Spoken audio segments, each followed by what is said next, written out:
Live 6 स्वागतम आदिम तलकटुवेल।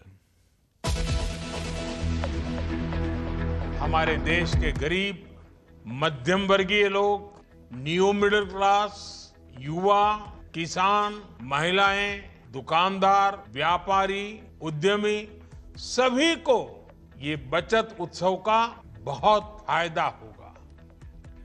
GST ഇളവുകൾ നാളെ മുതൽ പ്രാബല്യത്തിൽ. നികുതി ഭാരത്തിൽ നിന്ന് മോചനമെന്ന പ്രധാനമന്ത്രി. എല്ലാ വിഭാഗം ജനങ്ങൾക്കും നേട്ടമെന്ന് മോദി. വാഹന വസ്ത്ര മരുന്ന് വിലയിൽ വലിയ കുറവുണ്ടാകും.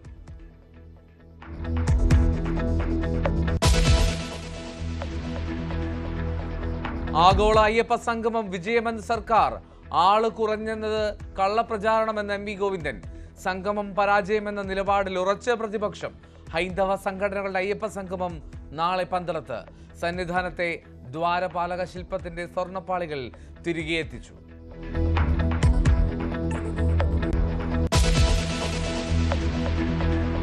ദാദാസാഹേബ് ഫാൽക്കെ പുരസ്കാര നേട്ടത്തിൽ മോഹൻലാലിന് അഭിനന്ദന പ്രവാഹം.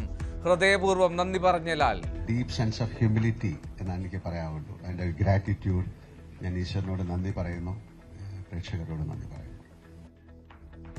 അമ്മയെ കണ്ട് അനുഗ്രഹം വാങ്ങി. ദൃശ്യം 3 ഷൂട്ടിംഗ് നാളെ മുതൽ.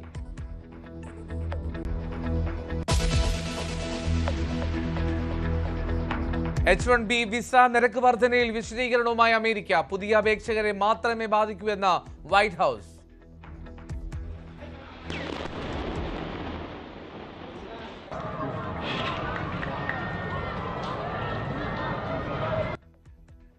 ഗാസയിൽ കൂട്ടക്കുരുതി തുടർന്ന ഇസ്രായേൽ. ആക്രമണത്തെ അപലപിച്ച് വീണ്ടും UN സെക്രട്ടറി ജനറൽ.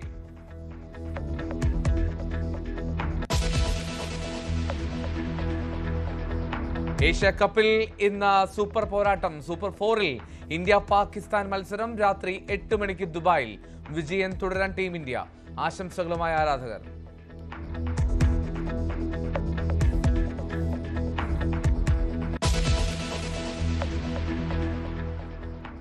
ലൈവ് 6 വിശദമായി. GST നികുതി ഇളവ് നടപ്പിലാക്കുന്നതിനാൽ നാളെ മുതൽ രാജ്യത്ത് GST സേവിങ്സ് ഫെസ്റ്റിവൽ ആരംഭിക്കുമെന്ന് പ്രധാനമന്ത്രി. ജനങ്ങളുടെ സമ്പാദ്യം വർദ്ധിക്കും. ഇഷ്ടപ്പെട്ട ഇനങ്ങൾ വില കുറഞ്ഞു വാങ്ങാൻ കഴിയും. എല്ലാ വിഭാഗങ്ങൾക്കും പ്രയോജനം ലഭിക്കും. ഈ ഉത്സവകാലത്ത് എല്ലാവരുടെയും ഹൃദയം മധുരം കൊണ്ട് നിറയുമെന്നും പ്രധാനമന്ത്രി നരേന്ദ്രമോദി പറഞ്ഞു. साथियों, रिफॉर्म एक अनवरत चलने वाली प्रक्रिया होती है. जब समय बदलता है, देश की जरूरत बदलती है, तो नेक्स्ट जनरेशन रिफॉर्म भी उतने ही आवश्यक होते हैं. इसलिए देश की वर्तमान जरूरतों और भविष्य के सपनों को देखते हुए GST के ये नए रिफॉर्म्स लागू हो रहे हैं. नए स्वरूप में मुख्य रूप से अब सिर्फ 5% और 18% के ही टैक्स स्लैब रहेंगे. इसका मतलब है रोजमर्रा के इस्तेमाल की ज्यादातर चीजें और सस्ती हो जाएगी. खाने पीने का सामान, दवाइयां, साबुन, ब्रश, पेस्ट, स्वास्थ्य और जीवन बीमा, ऐसे अनेकों सामान, अनेकों सेवाएं या तो टैक्स फ्री होगी या फिर केवल 5% टैक्स देना होगा. GST പരിഷ്കാരങ്ങൾ വിശദീകരിക്കുന്നതിനായി രാജ്യത്തെ അഭിസംബോധന ചെയ്ത പ്രധാനമന്ത്രി സ്വദേശി നയം വീണ്ടും അടിവരയിട്ട് വ്യക്തമാക്കി. രാജ്യത്ത് നമുക്ക് എന്തുൽപ്പാദിപ്പിക്കാൻ കഴിയുമോ അത് നമ്മൾ ചെയ്യണം. സ്വാശ്രയത്വത്തിലും ചെറുകിട വ്യവസായത്തിലും ശ്രദ്ധ കേന്ദ്രീകരിച്ചും കൊണ്ടായിരുന്നു മോദിയുടെ പ്രസംഗം. മനു ഭരത് വിവരങ്ങൾ നൽകും. മനു, എന്തൊക്കെയാണ് പ്രധാനമായും അദ്ദേഹം ഊന്നി പറഞ്ഞത്? എന്തോ ഡബിൾ ബൊണാൻസ എന്നാണ് പ്രധാനമന്ത്രി ഈ തീരുമാനത്തെ വ്യക്തമാക്കിയത്. നേരത്തെ 12% ഇളവ്, 12 ലക്ഷം വരെ ഒരു ഇളവ് നികുതിദായകർക്ക് ലഭിച്ചിരുന്നു, ആദായ നികുതിദായകർക്ക്. ഇപ്പോൾ അതിന് പുറകെയാണ് GSTയിലും സമാനമായ ഒരു നികുതി ഇളവ് വരുന്നത്. അപ്പോൾ അത് സാധാരണക്കാരെ സംബന്ധിച്ചിടത്തോളം, മധ്യവർഗത്തെ സംബന്ധിച്ചിടത്തോളം അത് ഒരു ഇരട്ടി മധുരം അല്ലെങ്കിൽ ഡബിൾ ബൊണാൻസയാണ് എന്നാണ് പ്രധാനമന്ത്രി പറയുന്നത്. ഇത് ഉത്സവങ്ങളുടെ കാലമാണ്. ഈ ഉത്സവകാലത്ത് എല്ലാവർക്കും മധുരം നൽകാൻ കഴിയുന്ന തരത്തിൽ കേന്ദ്ര സർക്കാരിന് പ്രവർത്തിക്കാൻ കഴിഞ്ഞു എന്ന് പ്രധാനമന്ത്രി വ്യക്തമാക്കുന്നു. നാളെ മുതൽ ആരംഭിക്കാനിരിക്കുന്നത് ഉത്സവങ്ങൾ രാജ്യത്ത് ആരംഭിക്കുമ്പോൾ അത് സേവിങ്സിൻ്റെ കൂടി ഉത്സവങ്ങളാണ് എന്ന് പ്രധാനമന്ത്രി പറയുകയാണ്. അപ്പോൾ സമ്പാദ്യത്തിൻ്റെ ഒരു ഉത്സവം ആരംഭിക്കാൻ പോകുന്നു. സാധാരണ ജനങ്ങളിലേക്ക് പണമെത്താൻ പോകുന്നു. 2.5 ലക്ഷം കോടി രൂപയാണ് ജനങ്ങൾക്ക് ഈ തീരുമാനങ്ങളിലൂടെ ലഭിക്കാൻ പോകുന്നത് എന്ന് പ്രധാനമന്ത്രി വ്യക്തമാക്കുന്നു. അത് രാജ്യത്ത് വലിയ മാറ്റത്തിന് വഴിവെക്കും. രാജ്യത്ത് കൂടുതൽ ഉൽപ്പന്നങ്ങൾ വിറ്റഴിയപ്പെടും. എല്ലാ ഉൽപ്പന്നങ്ങളും വളരെ ചെറിയ വിലയ്ക്ക് ആളുകൾക്ക് വാങ്ങിക്കാൻ കഴിയും. ഇഷ്ടപ്പെട്ട ഉൽപ്പന്നങ്ങൾ കുറഞ്ഞ വിലയ്ക്ക് വാങ്ങിക്കാൻ കഴിയുന്നത് വിപണിക്ക് ഉണർവ് നൽകും എന്നൊക്കെ പ്രധാനമന്ത്രി ആശ പ്രകടിപ്പിക്കുന്നു. അതോടൊപ്പം തന്നെ ഇനി വരാനിരിക്കുന്ന ദിവസങ്ങളിൽ ഈ എല്ലാ വിഭാഗം ആളുകൾക്കും ഇതൊരു നേട്ടമാകും എന്ന് അദ്ദേഹം പറയുന്നു. വരാനിരിക്കുന്ന ഉത്സവങ്ങളിൽ അദ്ദേഹം ആളുകൾക്ക് ആശംസകൾ നേരുന്നു. 19 മിനിറ്റ് നീണ്ടുനിന്ന ആ ഒരു അഭിസംബോധന ഇന്ത്യ രണ്ടാം തലമുറ നികുതി പരിഷ്കരണങ്ങളെക്കുറിച്ച് വിവരിച്ച പ്രധാനമന്ത്രി അത് രാജ്യത്തിൻ്റെ ഒരു പുതിയ ഉണർവ് നൽകുമെന്നും സാമ്പത്തികമായ വലിയ മുന്നേറ്റത്തിന് വഴിവെക്കുമെന്നും വ്യക്തമാക്കുന്നു. സ്വദേശിയാണ് രാജ്യത്തിൻ്റെ നയം. ഇന്ത്യയിൽ ഉൽപ്പാദിപ്പിക്കുന്ന സാധനങ്ങൾക്ക് പ്രാധാന്യം നൽകുക, പ്രാദേശികമായ ഉത്പാദനം വർദ്ധിപ്പിക്കുക, ആ തരത്തിൽ ഒരു സാമ്പത്തിക മുന്നേറ്റം നടത്തുക എന്നൊരു ആഹ്വാനം കൂടിയാണ് പ്രധാനമന്ത്രി നൽകുന്നത്. റൈറ്റ്, മനു ഭരതാണ് വിവരങ്ങൾ നൽകിയ ന്യൂസ് ഡെസ്കിൽ നിന്ന്. ആഗോള അയ്യപ്പ സംഗമം പരാജയമാണെന്ന പ്രതിപക്ഷവാദം തള്ളി സർക്കാരും CPM-ഉം. സംഗമം ആഗ്രഹിച്ചതിൽ കൂടുതൽ വലിയ വിജയമായെന്നും പ്രതിപക്ഷത്തിന് രാഷ്ട്രീയ ദുഷ്ടലാക്കാണെന്നും ദേവസ്വം മന്ത്രി BN വാസവൻ കുറ്റപ്പെടുത്തി. 4126 പേരാണ് സംഗമത്തിൽ പങ്കെടുത്തതെന്നും ഇതിൽ 2125 പേർ മറ്റ് സംസ്ഥാനങ്ങളിൽ നിന്ന് വന്നവരാണെന്നും മന്ത്രി വിശദീകരിച്ചു. ആളുകൾ കുറവെന്നത് കള്ളപ്രചാരണമാണെന്ന് വിമർശിച്ച CPM സംസ്ഥാന സെക്രട്ടറി MV ഗോവിന്ദൻ ഒഴിഞ്ഞ കസേരകൾ ദൃശ്യങ്ങളാകുമെന്ന വിചിത്രവാദം ഉന്നയിച്ചു. അതേസമയം അയ്യപ്പ സംഗമം പരാണ നിലപാടിൽ ഉറച്ചു നിൽക്കുകയാണ് പ്രതിപക്ഷം. വിഭാഗീയത സൃഷ്ടിച്ച് വർഗീയത കത്തിക്കാനുള്ള നീക്കമാണ് സർക്കാരിൻ്റെതെന്ന് മുസ്ലിം ലീഗ് ജനറൽ സെക്രട്ടറി PMA സലാം ആരോപിച്ചു. ജി ശ്രീത്ത് നൽകും വിവരങ്ങൾ. ആഗോള അയ്യപ്പ സംഗമം പരാജയമാണെന്ന പ്രതിപക്ഷ വാദങ്ങൾക്കിടെയാണ്, സാമൂഹ്യ മാധ്യമങ്ങളുടെ പ്രചരണത്തിനിടെയാണ് ഇതിനെ പ്രതിരോധിച്ചുകൊണ്ട് CPIM-ഉം ഒപ്പം സർക്കാരും രംഗത്ത് വന്നത്. CPIM സംസ്ഥാന സെക്രട്ടറി MV ഗോവിന്ദനാണ് തുടക്കം ഇതിനെതിരായ പ്രതിരോധവുമായി എത്തിയത്. വലിയ വിജയമാണ് ആഗോള അയ്യപ്പ സംഗമം. മാത്രമല്ല, ഇത്രയധികം ആളുകൾ പങ്കെടുത്തു. ഈ ആളൊഴിഞ്ഞ കസേരകൾ എന്നത് അത് AI സൃഷ്ടിയാണ് എന്നൊരു വിചിത്രവാദം കൂടി അദ്ദേഹം മുന്നോട്ട് വെച്ചു. കളവ് പ്രചരിപ്പിക്കുന്നതിനും പറയുന്നതിനും എന്തെങ്കിലും ഒരു അടിസ്ഥാനം വേണം. രജിസ്റ്റർ ചെയ്യാൻ ഞങ്ങൾ തീരുമാനിച്ചത്, അതായത് ദേവസ്വം ബോർഡ് തീരുമാനിച്ചത് 3000 ആളെ പങ്കെടുപ്പിക്കാനാണ്. 4600 ആൾ പങ്കെടുക്കുന്നുണ്ട്. അത് വലിയ കുറവാണെങ്കിൽ ആ കുറവ് സംഭവിച്ചിട്ടുണ്ട്. പോരെ, അത് അത്രയും പോരെ. ഈ വെറുതെ കള്ളപ്രചരണം നടത്തിക്കൊണ്ടിരിക്കുന്ന കുറെ മാധ്യമങ്ങളുണ്ട്. ആ കള്ളപ്രചരണം അല്ല, വേറെ എന്താ കള്ളപ്രചരണം അല്ല. നിങ്ങൾ എന്നാ പിന്നെ നിങ്ങൾ ക്യാമറ കൊണ്ട് 400 നിങ്ങൾ പറഞ്ഞ 400 എത്രയാ പങ്കെടുന്ന പറഞ്ഞ നിങ്ങൾ 500 600 സംതിങ്. ശുദ്ധ അസംബന്ധം പറയുന്നതിന്, കളവ് പ്രചരിപ്പിക്കുന്നതിന് എന്തെങ്കിലും നാണോ മാനം വേണ്ടേ? അതാ പറഞ്ഞ ഞാൻ കാണാണ്ട് തന്നെയാണ് ഞാൻ പറഞ്ഞത്. നിങ്ങൾ കണ്ടില്ലല്ലോ നിങ്ങൾ പറഞ്ഞത്. വേണമെങ്കിൽ AE ഉപയോഗിക്കാം, നിങ്ങൾക്ക് AE ഉപയോഗിക്കാം. നിങ്ങളെല്ലാം ഉണ്ടാക്കും. അതിനുള്ള സംശയം. നിങ്ങൾ എന്തിനാണ് ഇപ്പോൾ ബാധിക്കുന്നത്? ആർക്ക് വേണ്ടി ബാധിക്കുന്ന? എന്തായാലും സംസ്ഥാന സെക്രട്ടറി പറഞ്ഞതിന് പിന്നാലെ ദേവസ്വം മന്ത്രിയും സർക്കാരിനെ പ്രതിനിധീകരിച്ചുകൊണ്ട് പ്രതിപക്ഷ ആരോപണങ്ങൾക്ക് മറുപടിയുമായി എത്തി. കണക്കുകൾ നിരത്തിയായിരുന്നു മന്ത്രി BN വാസവന്റെ ഒരു പ്രതികരണം ഉണ്ടായത്. ഈ യോഗം തുടങ്ങുന്നതിന് മുന്നുള്ള ദൃശ്യങ്ങളാണ് ചില മാധ്യമങ്ങൾ തെറ്റായി പ്രചരിപ്പിച്ചത് എന്നാണ് അദ്ദേഹം ചൂണ്ടിക്കാട്ടുന്നത്. മാത്രമല്ല, വെള്ളാപ്പള്ളി നടേശനടക്കം മുഖ്യമന്ത്രിക്കൊപ്പം വന്നതിൽ തെറ്റില്ല. ഒരേ ലക്ഷ്യത്തോടെയാണ് വന്നത്. യോഗി ആദിത്യനാഥിന്റെ സന്ദേശത്തെക്കുറിച്ചും ആ സന്ദേശത്തിൽ വർഗീയമായ ഒന്നുമില്ല. എല്ലാ മുഖ്യമന്ത്രിമാർക്കും ക്ഷണം നൽകിയിരുന്നു. അപ്പോൾ കിട്ടിയ മറുപടികൾ തങ്ങൾ വായിക്കുകയാണ് ചെയ്തത്. ഇതിൽ രാഷ്ട്രീയമൊന്നുമില്ല. അയ്യപ്പ സംഗമത്തിൽ തുടർ നടപടികൾ സ്വീകരിക്കാൻ 18-അംഗ സമിതിയെയും രൂപീകരിച്ചിട്ടുണ്ട്. 12ത്തെ അയ്യപ്പ സംഗമത്തെയും എതിർക്കുന്നില്ല. അവിടെ നിന്ന് ആശയങ്ങൾ ഉണ്ടായാലും അതും സ്വീകരിക്കാൻ തയ്യാറാണ്. ഇതൊക്കെ ആർക്കും നടത്താമെന്നാണ് ദേവസ്വം മന്ത്രി മറുപടി പറയുന്നത്. ആഗോള അയ്യപ്പ സംഗമം യഥാർത്ഥത്തിൽ ഒരു വിശ്വമാനവയുടെ മഹാസംഗമമായി മാറി. 4126 പേർ പങ്കെടുത്തിട്ടും നമുക്ക് ഹാളിൽ അവരെ മുഴുവൻ ഇരുത്താൻ പറ്റിയില്ലെങ്കിലും കുറേ പേർ സ്റ്റാൻഡ് ചെയ്യേണ്ടി വരും. ഇത് ആരംഭിക്കുന്നതിന് മുമ്പ് രാവിലെ 8 മണിക്കും 7:30 മണിക്കും 9 മണിക്കും ഒക്കെ എടുത്ത് ഒരേ ഭാഗം കൊടുത്തിട്ടുള്ള ആളുകളാണ് ഈ ഒഴിഞ്ഞ കസേര കാണിച്ചുകൊണ്ട് ഇത്തരത്തിലുള്ള തെറ്റായ പ്രചരണം നടത്തി. ഒരാൾ പോലും ഒരു പരാതി വിദേശത്ത് നിന്ന് വന്നവരോ സ്വദേശത്ത് നിന്ന് വന്നവരോ പറഞ്ഞില്ലെന്ന് മാത്രമല്ല, കർണാടകത്തിലെ കോൺഗ്രസിൻ്റെ അവിടുത്തെ PCC ഉപാധ്യക്ഷൻ വരെ പങ്കെടുത്തിരുന്നു. ഇന്ന് വാർത്ത വന്നിട്ടുണ്ട് പത്രത്തിൽ. അദ്ദേഹത്തോടും ചോദിച്ചു, ഒരു പരാതിയില്ല, എല്ലാം ഭംഗിയായി കാര്യങ്ങൾ നടന്നിരിക്കുന്നു എന്ന രൂപത്തിലാണ് അദ്ദേഹവും സാക്ഷ്യപ്പെടുത്തിയത്.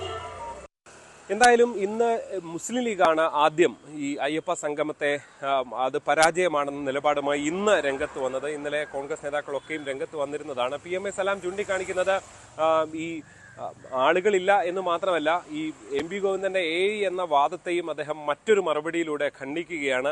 ഈ ആളുണ്ട് എന്ന് വരുത്തി തീർക്കാനായിരിക്കും AI ഉപയോഗിച്ചത് എന്നാണ് അദ്ദേഹം പറയുന്നത്. എന്തായാലും പ്രതിപക്ഷവും കോൺഗ്രസും ഒക്കെ അതിശക്തമായി ഈ അയ്യപ്പ സംഗമത്തെ വീണ്ടും വിമർശിക്കാൻ തയ്യാറാകുകയാണ്. വർഗീയത ആളിക്കത്തിക്കാനാണ് സർക്കാരിന്റെ ശ്രമമെന്നാണ് ലീഗ് ചൂണ്ടിക്കാണിച്ചത്. സത്യത്തിൽ ഇത് കേരളത്തിലെ ജനങ്ങളെ വിഡ്ഢികളാക്കുന്ന ഒരു ഏർപ്പാടല്ലേ. അയ്യപ്പ സംഗമം എന്ന പേരിൽ ഈ ഗവൺമെൻറ് ഇപ്പോൾ ഇറങ്ങി പോകാൻ സമയത്ത് ഒരു തിരഞ്ഞെടുപ്പുകൾ, തദ്ദേശ തിരഞ്ഞെടുപ്പും നിയമസഭാ തിരഞ്ഞെടുപ്പും ഒക്കെ മുന്നിൽ നിൽക്കുന്ന ഒരു ഘട്ടത്തിൽ ഈ ഒരു നാടകം കളിച്ചത് എന്തിനാണ്?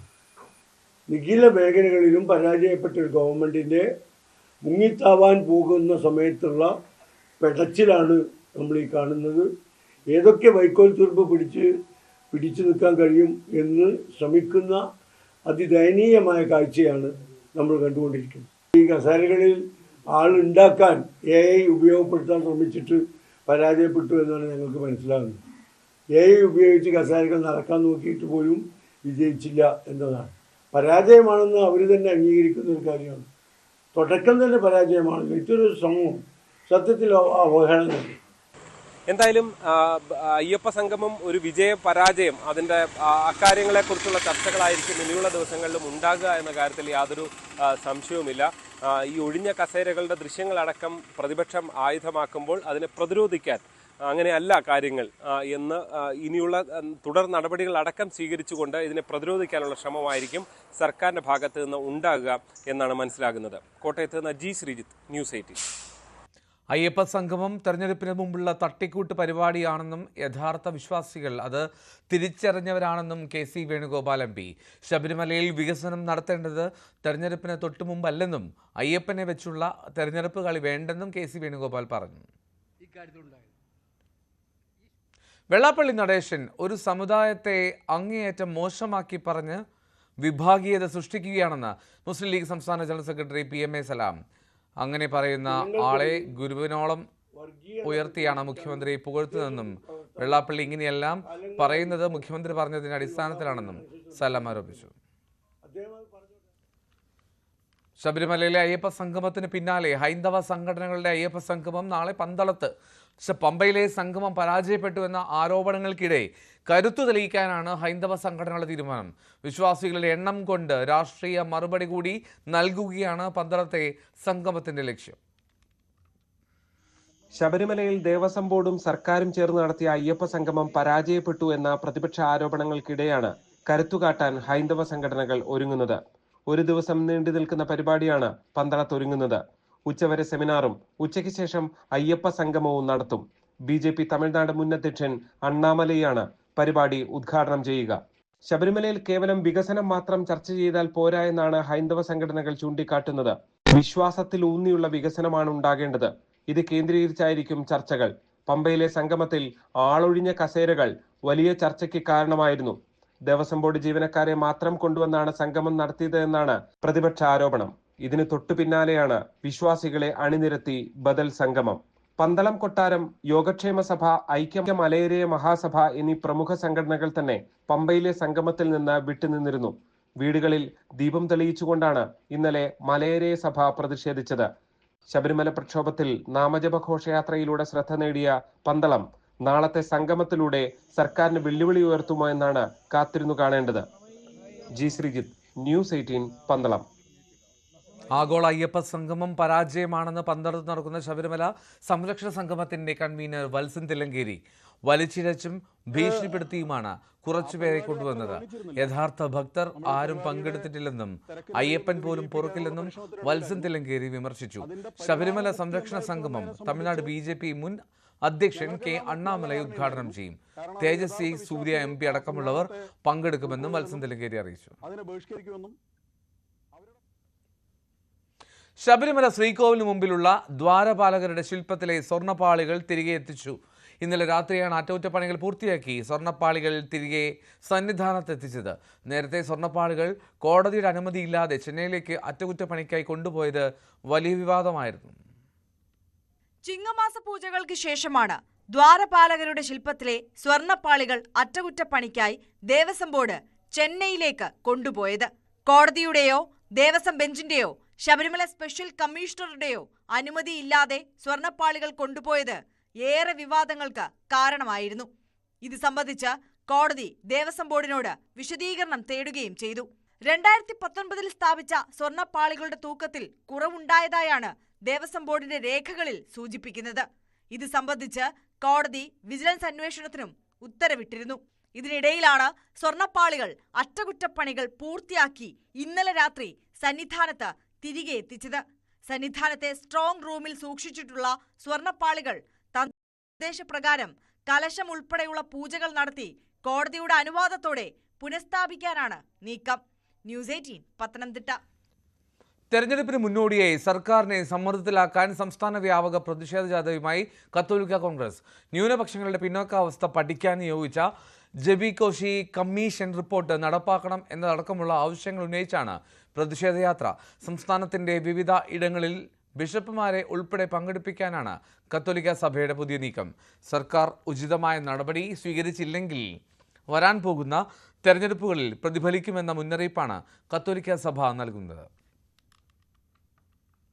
തദ്ദേശ തെരഞ്ഞെടുപ്പിന് തൊട്ടു മുൻപുള്ള തീയതികൾ നിശ്ചയിച്ചുകൊണ്ടാണ് 10 ദിവസത്തെ സംസ്ഥാന ജാഥയ്ക്ക് പ്രക്ഷോഭ ജാഥയ്ക്ക് കത്തോലിക്ക കോൺഗ്രസ് തീരുമാനമെടുത്തിരിക്കുന്നത്. അതായത് കത്തോലിക്ക സഭ ഒന്നടങ്കം ഏതാണ്ട് തീരുമാനമെടുത്തിരിക്കുന്നത് എന്ന് വേണം മനസ്സിലാക്കാൻ. സഭാ ബിഷപ്പുമാരെല്ലാം പങ്കെടുക്കുന്ന പരിപാടിയാണ്.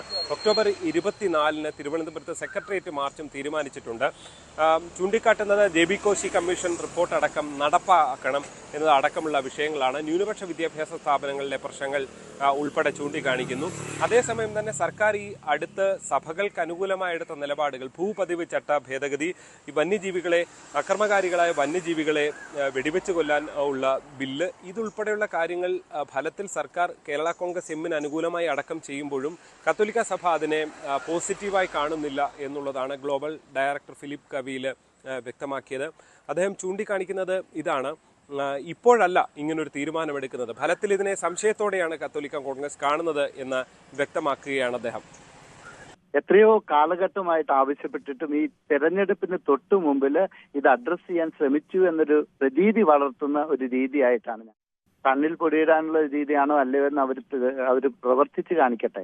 ഉദാഹരണത്തിന് വന്യജീവി ആക്രമണത്തിന്റെ വിഷയം വരുമ്പോൾ ഇവിടുത്തെ ഈ കാട്ടുപന്നികളുടെ വിഷയം എടുക്കാം. ഈ വനം വന്യജീവി വകുപ്പ് മന്ത്രി തന്നെ ഞങ്ങളെയൊക്കെ അധിക്ഷേപിച്ചതാണ്. കാട്ടുപന്നിയുടെ ഇറച്ചി തിന്നാൻ വേണ്ടിയാണ് അവരൊക്കെ നടക്കുന്നതെന്ന് പറഞ്ഞത് ഞാൻ ഓർക്കുന്നുണ്ട്. എന്തായാലും തദ്ദേശ തെരഞ്ഞെടുപ്പിന് ദിവസങ്ങൾ മുൻപ് നൽകുന്ന മാത്രം സർക്കാരിനെതിരെ വലിയൊരു പ്രചാരണ വിഷയവുമായി കത്തോലിക്ക കോൺഗ്രസും ബിഷപ്പുമാരും ഒക്കെ കളത്തിലിറങ്ങുന്നു എന്നുള്ളതാണ്. ഒരു വശത്ത് അയ്യപ്പ സംഗമം മൂലം ഉണ്ടാകുന്ന ആരോപണങ്ങളും പ്രത്യാരോപണങ്ങളും, ഇപ്പുറത്ത് കത്തോലിക്ക സഭ ഒന്നാകെ ഒരു പരിധിവരെ സർക്കാരിനെതിരെ രംഗത്ത് വരുന്ന സാഹചര്യം. ഇതെല്ലാം പ്രതിരോധിച്ചുകൊണ്ട് വേണം സംസ്ഥാനത്ത് ഇടതുമുന്നണി തെരഞ്ഞെടുപ്പിനെ നേരിടേണ്ടി വരിക എന്നതാണ് ഇതിൽ എടുത്ത് കാണാൻ സാധിക്കുന്നത്. എന്തായാലും തെരഞ്ഞെടുപ്പ് അടുത്തതോടെ വിവിധ വിഷയങ്ങളിൽ രാഷ്ട്രീയം ചൂടുപിടിക്കുന്നു. സഭ ഉൾപ്പെടെയുള്ളവ, കത്തോലിക്ക സഭ ഉൾപ്പെടെ തെരഞ്ഞെടുപ്പ് കളത്തിലേക്ക് ഫലത്തിൽ ഈ നിലയിലാണെങ്കിലും ഇറങ്ങുന്നു എന്നതാണ് ശ്രദ്ധേയമായിട്ടുള്ളത്. കോട്ടയത്ത് നജി ശ്രീജിത്ത്, ന്യൂസ് 18.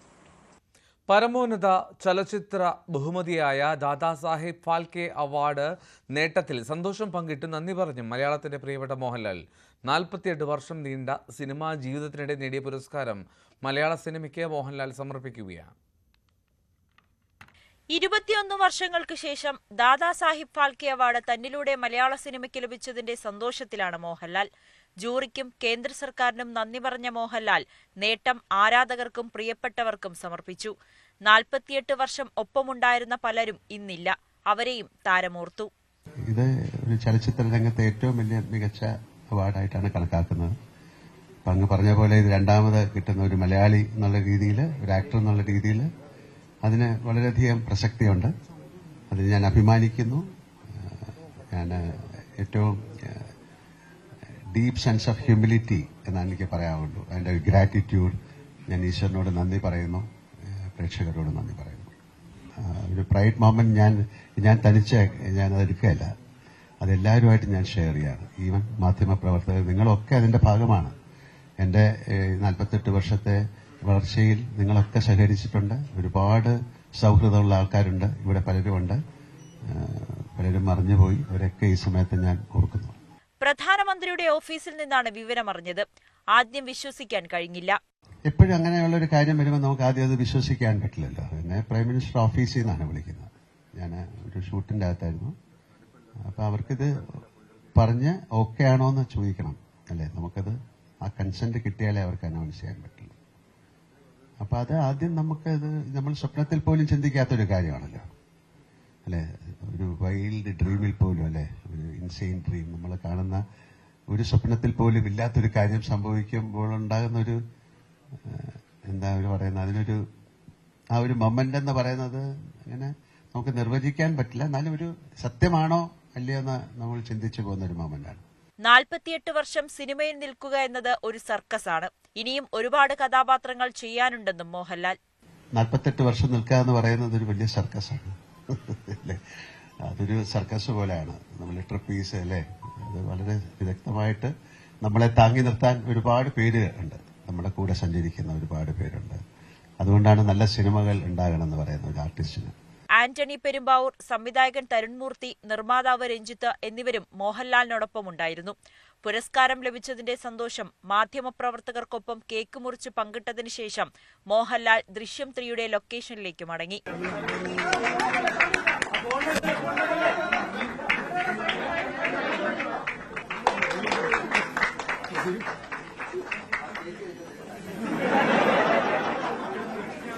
ന്യൂസ് 18 കൊച്ചി. മോഹൻലാലിന്റെ പുരസ്കാര നേട്ടത്തിൽ പ്രതികരിച്ച് മഞ്ജു വാര്യരും രമേശ് പിഷാരടിയും ഏതൊരു മലയാളിയെപ്പോലെ താനും അഭിമാനിക്കുന്നുവെന്ന് മഞ്ജു വാര്യർ പറഞ്ഞു. മലയാള സിനിമ വാണിജ്യപരമായി ഔന്നത്യത്തിലേക്ക് കുതിക്കുന്ന സമയത്ത് ലഭിച്ച പുരസ്കാരം മലയാളത്തെ ഒന്നുകൂടി തിളക്കമുള്ളതാക്കുന്നുവെന്ന് രമേശ് പിഷാരടിയും പ്രതികരിച്ചു. ഇന്ത്യൻ സിനിമയ്ക്ക് തന്നെ നമുക്ക് എന്താ പറയുക, നമ്മുടെ സ്വന്തം എന്ന് നമ്മൾ അത്രയും അവകാശത്തോടെ ചേർത്ത് നിർത്തി പറയുന്ന വളരെ കുറച്ച് പേരുകളിൽ ഒന്നാണ് ലാലേട്ടൻ്റെത്. അപ്പോൾ ലാലേട്ടന് ഈ അംഗീകാരം അർഹതപ്പെട്ടതാണ് എന്ന് ഞാനൊന്നും അത് പറയാനുള്ള ഒരു ഇതുപോലും എനിക്കില്ല. അത്രയും നമുക്ക് എല്ലാവർക്കും അറിയാം, നമ്മുടെയൊക്കെ സ്വന്തമാണ് ലാലേട്ടൻ. അപ്പോൾ ലാലേട്ടനെ തേടി ഇത്രയും വലിയ ഒരു അംഗീകാരം രാജ്യം സമ്മാനിച്ചതിൽ ഏതൊരു മലയാളിയെയും പോലെ, സിനിമയെ സ്നേഹിക്കുന്ന ഏതൊരു പ്രേക്ഷകനെയും പോലെ ഞാനും അങ്ങേയറ്റം ആത്മാർത്ഥമായി സന്തോഷിക്കുന്നു, അഭിമാനിക്കുന്നു. ലാലേട്ടനെ പോലുള്ള ആളുകൾക്ക് അത് കിട്ടുമ്പോഴാണ് നമുക്ക് എപ്പോഴും അത് ഇങ്ങനെ വളരെ ജനകീയമായിട്ട് അത് എല്ലാവർക്കും, നമുക്ക് അദ്ദേഹം തന്നെ ഇന്നലെ പറഞ്ഞ പോലെ അത് മലയാള സിനിമയ്ക്കും നമ്മൾ ഓരോ മലയാളികൾക്കും അഭിമാനിക്കാവുന്ന തരത്തിലുള്ളൊരു വലിയ അംഗീകാരമാണ്. അതിൽ നമുക്കെല്ലാം വലിയ സന്തോഷമുണ്ട്, നമ്മളെല്ലാവരും അതിൽ അഭിമാനിക്കുന്നുണ്ട്. തിരുവനന്തപുരത്ത് BJP കൗൺസിലർ തിരുമല അനിലിന്റെ ആത്മഹത്യയിൽ രാഷ്ട്രീയ വിവാദം. അനിലിന്റെ ആത്മഹത്യാക്കുറിപ്പിൽ BJPക്കെതിരെ മാത്രമാണ് വിമർശനമെന്നും CPMനെയും പോലീസിനെയും പഴിചാരി രക്ഷപ്പെടാനാണ് നീക്കമെന്നും ആരോപിച്ച് CPM രംഗത്തെത്തി. ഉന്നത നേതാക്കളുടെ നിർദ്ദേശപ്രകാരം എടുത്ത വായ്പ തിരിച്ചടവ് മുടങ്ങിയതാണ് ആത്മഹത്യയിലേക്ക് നയിച്ചതെന്നും സമഗ്ര അന്വേഷണം വേണമെന്നുമാണ് CPMന്റെ ആവശ്യം.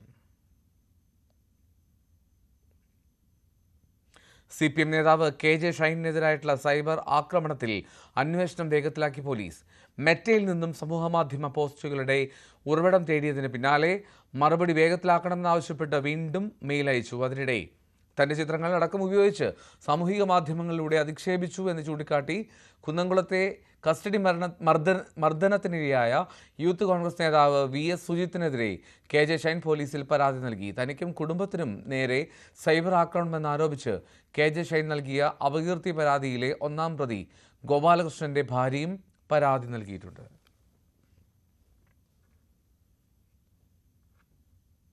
H1B വിസയുമായി ബന്ധപ്പെട്ട് കൂടുതൽ വ്യക്തത വരുത്തിയ അമേരിക്ക ഇത് വാർഷിക ഫീസ് അല്ലെന്നും ഒറ്റത്തവണ ഫീസാണെന്നും വൈറ്റ് ഹൗസ് വ്യക്തമാക്കി. പുതിയ അപേക്ഷകരെ മാത്രമേ ഇത് ബാധിക്കൂവെന്നും നിലവിലെ H1B വിസക്കാരും H1B വിസ പുതുക്കുന്നവരും ഈ ഫീസ് നൽകേണ്ടതില്ല എന്നും വൈറ്റ് ഹൗസ് അറിയിച്ചു. പുതിയ ഫീസ് വർധന പ്രഖ്യാപിച്ചുകൊണ്ട് US വാണിജ്യ സെക്രട്ടറി ഹോവാർഡ് ലുട്നിക് പറഞ്ഞത് ഫീസ് വർഷം തോറും നൽകണമെന്നും പുതിയ വിസയ്ക്കും വിസ പുതുക്കുന്നവർക്കും നിയമം ബാധകമാണെന്നുമായിരുന്നു. ഇതോടെ വിദേശ തൊഴിലാളികളെ പ്രഖ്യാപനം ഏതൊക്കെ രീതിയിൽ ബാധിക്കുമെന്ന് കണ്ടെത്താൻ പാടുപെടുകയായിരുന്നു US കമ്പനികൾ. പല കമ്പനികളും ജീവനക്കാരോട് രാജ്യം വിടരുതെന്ന് മുന്നറിയിപ്പ് നൽകി രംഗത്തെത്തി. ഇതിന് പിന്നാലെയാണ് White House press secretary Karoline Leavitt വിശദീകരണവുമായി എത്തിയത്. വാർഷിക ഫീസ് അല്ലെന്നും പുതിയ അപേക്ഷകർ ഒറ്റത്തവണ മാത്രം അടയ്ക്കേണ്ടതാണെന്നും കരോലിൻ വ്യക്തമാക്കി. നിലവിലുള്ള വിസ ഹോൾഡേഴ്സിന് ഭേദഗതി ബാധകമല്ല. നിലവിൽ H1B വിസയുള്ള രാജ്യത്തിന് പുറത്തുള്ളവർക്ക് തിരികെ പ്രവേശിക്കാൻ $1 ലക്ഷം നൽകേണ്ടെന്നും കരോലിൻ വ്യക്തമാക്കി. അവർക്ക് മുൻപത്തേതുപോലെ രാജ്യത്തിന് പുറത്തു പോകാനും തിരിച്ചു വരാനും സാധിക്കും. എന്നാൽ US-ൽ ജോലി ചെയ്യാൻ ആഗ്രഹിക്കുന്നവർക്ക് തിരിച്ചടിയാണ് H1B വിസയിലെ കുത്തനെയുള്ള വർധനവ്. ഇന്ത്യ ഉൾപ്പെടെയുള്ള വിദേശ രാജ്യങ്ങളിൽ നിന്നുള്ള പ്രതിഭകളെ നിയമിക്കുന്നത് കൂടുതൽ ബുദ്ധിമുട്ടാക്കുന്നതാണ് ഈ നിയമങ്ങൾ. H1B വിസ പദ്ധതി ദുരുപയോഗപ്പെടുത്തി വിദേശ തൊഴിലാളികൾ അനധികൃതമായി കുടിയേറുന്നുണ്ടെന്നും ഇത് സുരക്ഷയ്ക്ക് ഭീഷണിയാണെന്നുമാണ് അമേരിക്കയുടെ വിശദീകരണം. അതേസമയം നിലവിലെ സാഹചര്യം ഇന്ത്യൻ വിദേശകാര്യ മന്ത്രാലയം സസൂക്ഷ്മം വീക്ഷിക്കുകയാണ്. വ്യാപാര കരാറുമായി ബന്ധപ്പെട്ട ചർച്ചയ്ക്കിടെ വിഷയം ഉന്നയിക്കാനാണ് ഇന്ത്യയുടെ തീരുമാനം. News desk news 18.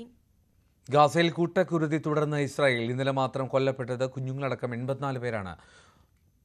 വൻ നശീകരണശേഷിയുള്ള ബോംബുകൾ ഉപയോഗിച്ചാണ് സിവിലിയൻ കേന്ദ്രങ്ങളിലെ കെട്ടിടങ്ങൾ ഇസ്രായേൽ തകർക്കുന്നത്. ആയുസ്സിൽ കണ്ട ഏറ്റവും മോശം തകർച്ചയെന്നാണ് UN സെക്രട്ടറി ജനറലിന്റെ പ്രതികരണം. അതിനിടെ 47 ബന്ദികൾക്ക് വിട പറഞ്ഞുകൊണ്ടുള്ള പോസ്റ്റർ ഹമാസ് പുറത്തിറക്കി. ഇന്ന് ഇന്ത്യ പാകിസ്ഥാൻ പോരാട്ടം.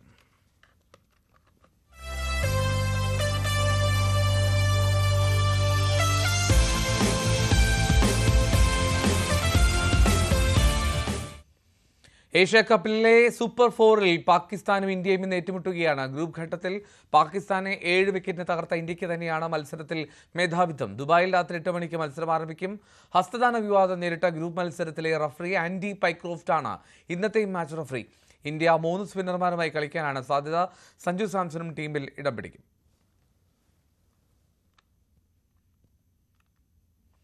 കത്തോലിക്ക കോൺഗ്രസ് യൂത്ത് കൗൺസിൽ പാലാ രൂപതയുടെയും AKCC പൂഞ്ഞാറിന്റെയും സംയുക്ത ആഭിമുഖ്യത്തിൽ മെഗാ രക്തദാന ക്യാമ്പ് സംഘടിപ്പിച്ചു. പാലാ ബ്ലഡ് ഫോറത്തിന്റെയും ഫെഡറൽ ബാങ്കിന്റെയും സഹകരണത്തോടെ Poonjar saint Mary's forane church parish ഹാളിലാണ് രക്തദാന ക്യാമ്പ് നടന്നത്. Pala blood forum general convener Shibu Thekkemattam ഉദ്ഘാടനം ചെയ്തു. പാലാ മാർസ്ലീവ മെഡിസിറ്റി ബ്ലഡ് ബാങ്കാണ് ക്യാമ്പ് നയിച്ചത്.